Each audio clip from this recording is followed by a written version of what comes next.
Die Hard is one of the greatest 80s action movies ever made. In fact, it's one of the greatest action movies ever made. And furthermore, it's one of the greatest movies ever made.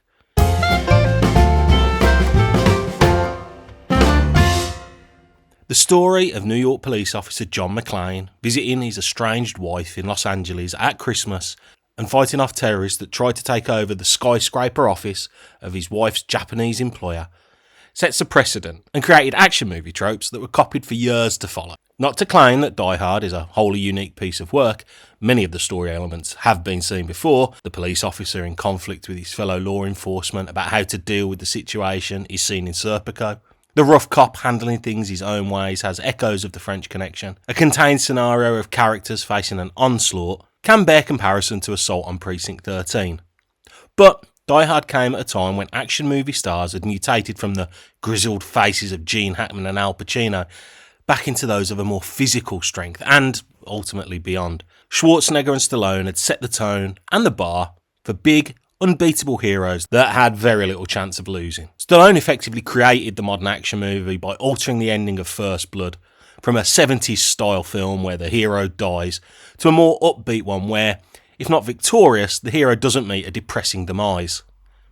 As Hollywood tends to do, it sticks with the trend beyond the point it ceases to be profitable and then switches when something new, or seemingly new, comes along and captures the audience's attention. John McClane is the everyman, a hero of capability but also vulnerability. Yes, it's a movie, an action movie, a Joel Silver action movie, so we're all sure he'll survive. But McClane isn't fighting just to uphold the law, he's fighting for his life, as it's possible he'll lose, and for his family. And while not exclusively the domain of Die Hard, the way these elements are executed means that they ring true in an audience's ear, or rather subconscious, so strongly that despite being a Joel Silver action movie from the 80s, we are invested.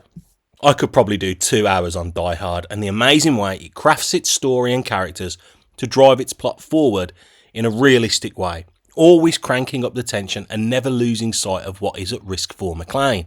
Not only what's at stake, but also where the real problems in McClane's marriage lie. There is a moment very early on that informs us of all of this, and it's the reason we root for McClane, burying itself in our subconscious in a way that films that tried to copy Die Hard couldn't or weren't aware they had to do. This line puts everything in perspective. He's got his eye on you. It's okay, I have my eye on his private bathroom. His wife, having moved to Los Angeles for a job opportunity, is going under her maiden name due to some sort of Japanese traditionalism. McClane's ego is dented by this, causing him to be angry at the situation. But it also echoes one of the other themes of the film, which is showing how strange this environment is to McClane. To summarise, he arrives in Los Angeles to a blistering sunset surrounded by palm trees.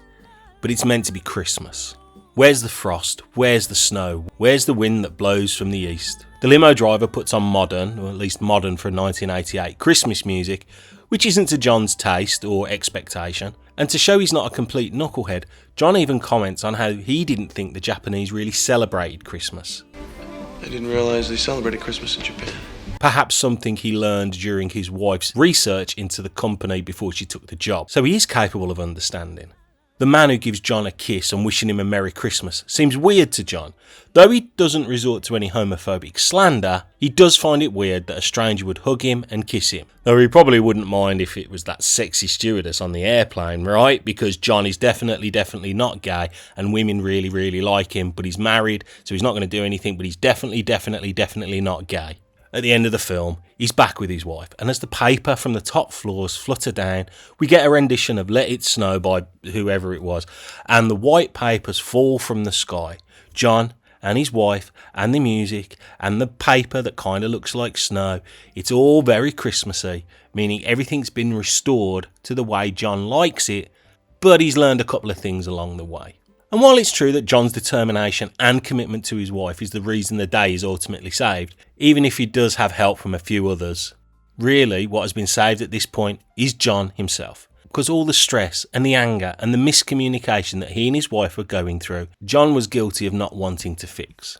Putting aside the issue of masculine ego being bruised, Holly moving to the other side of the country and taking the kids is a big move, and John, as a police officer, may have found it tough to relocate, but not impossible. I got a 6-month backlog of New York scumbags I'm still trying to put behind bars. I can't just pick up and go that easy. Holly hasn't made a move that would be impossible to overcome if John really wanted to. And it may not be misogyny that drives John's stubbornness, but it's definitely his ego. As they meet for the first time in the Nakatomi office, Holly is slightly taken aback as John has arrived early. John.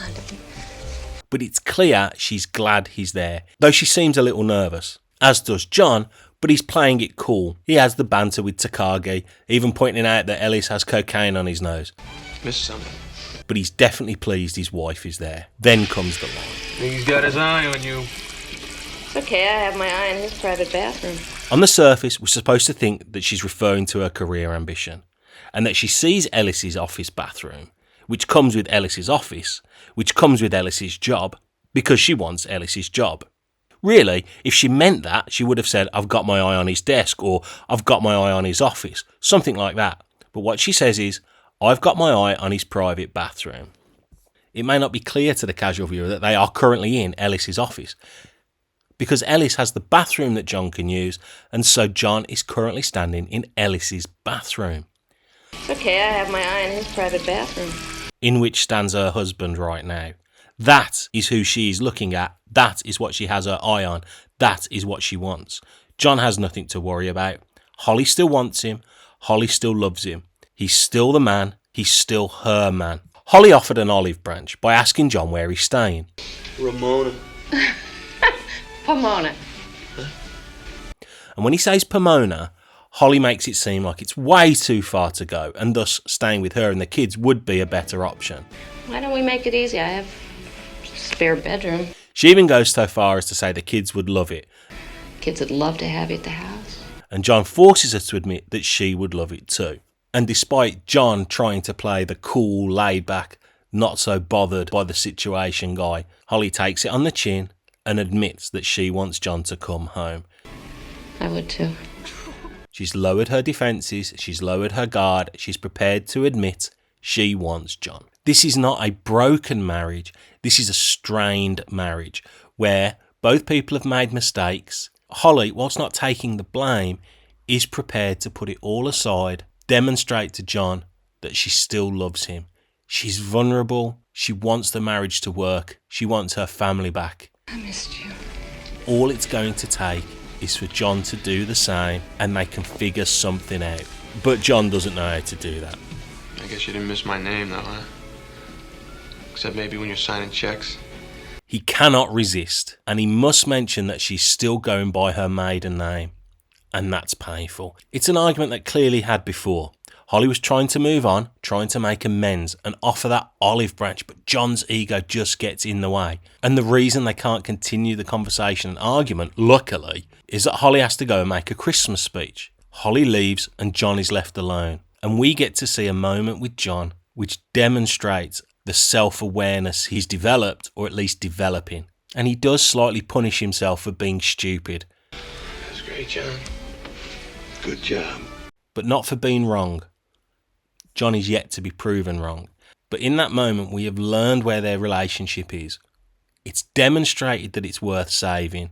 We know that John has the ability to grow. He just needs to learn one more lesson about it all. And before we can possibly believe John to be an abusive or controlling husband who doesn't care for his wife and only cares about his ego, he spends the next hour fighting off 30 or so terrorists, blowing up the top of a building, just to save his wife. And when all is lost, when the whiff of death is upon him, his first thought is how he let her down. She never heard me say I'm sorry. And he admits to Al over the radio she's the best thing that ever happened to a bum like him. And in true Hollywood cliche style, the scene sets up the idea of John starting to learn. The stakes, the action, the threat, everything that John faces and that the audience goes through with him only matters because we know what's at stake. We're not watching John beat terrorists. We're watching him learn a lesson and realise what he really has to lose. Because John has a loving wife, a gorgeous family and a marriage worth saving. And then by the end of the film, he introduces Holly to Al and refers to her as Holly Gennaro, demonstrating he accepts the name she's chosen for herself. Alan's my wife, Holly. Holly Gennaro. But her showing the pride in her husband that she tried to demonstrate at the beginning refers to herself as Holly McClane. Holly McClane. And this time, when Holly puts her ego aside for the sake of the marriage, John accepts the olive branch, kisses her, they get in the car, the paper flutters down, we let it snow, and it's the end. The end!